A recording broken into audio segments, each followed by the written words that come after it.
Hey folks, welcome to the video on how to enter contact hours in order to renew a stormwater or erosion certification.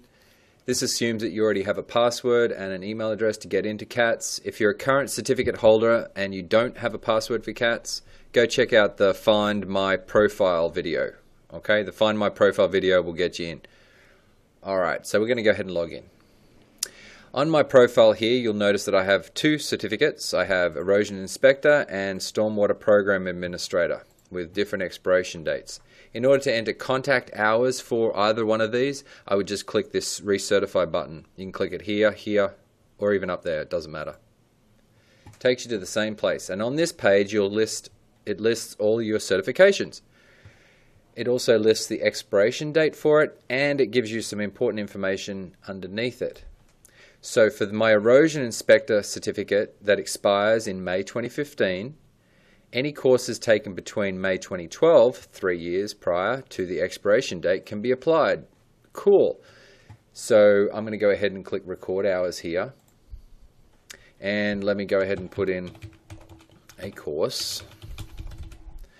And when did we take this course? Okay, it was a one-day course. Now, was it delivered by DEQ or not? If you check this box, it was delivered by DEQ. You don't need to put in a course description and vendor because DEQ has all of your attendance records. If, however, it was delivered by an external third-party vendor, you'd need to go ahead and put in a course description or topics or objectives.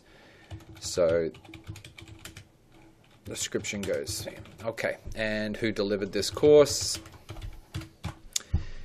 Great. Now I will say that the contact hour model is on a system, but we do audit it, and we will be auditing the contact hour entries regularly.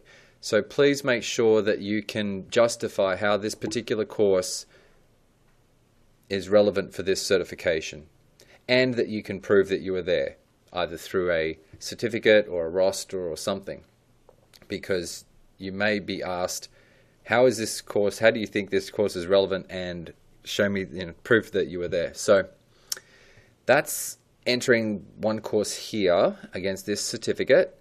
I'll hit save. Now you could use that same course onto this certificate. I've got that question before. That's fine, no worries. You can do that. Let's go ahead and record some more hours on this one. Let's say I took Stormwater Basics. That was a 2-day class, and let's say put that in there, and it was 12 contact hours for that one, and it was a DEQ course, so I just checked that box and hit save. Great, so now I've reached the requirement of 18 contact hours for an inspector, renew an inspector certificate, and the record hours button changes to a recertify button. You see that? So I'm going to go ahead and click Recertify, and that'll take me across to the payment page. I'm going to go ahead and fill that info out and be right back. Here we are, back again. I've filled out the payment information, I've clicked Process, and now I'm going to confirm the payment under CATS. It'll think about it, and once it's processed, it says your certificate has been renewed. Excellent. So you'll notice now my new expiration date is 2018. You'll also notice that the Recertify button is gone. That is because the system's smart enough to know that you're not actually within the 3 years to enter contact hours. So any contact hours that have been taken between May 12, 2015 and May 12, 2018 can be applied to this certificate. And of course, we're not, at the time of recording this video, it wasn't May 2015, so that's why that button doesn't show. As soon as you do flip over to May, it'll trigger that button to show. We can, however, record contact hours for this one, even though we can't recertify it. And we do encourage you to enter contact hours as you take them. That way you can always remember to claim them.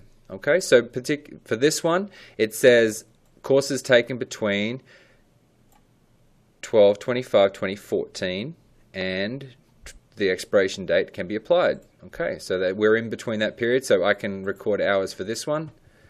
So I'm going to go ahead and put in a course here.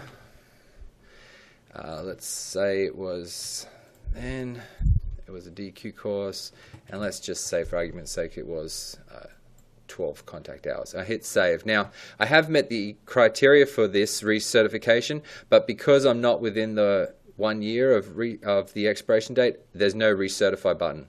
Again, the system's smart enough to know all the rules and dates, so you don't really have to worry about it. If you see it here, you can do it. Okay, and I'll go back to my profile, and that's how you record contact hours. Thank you very much.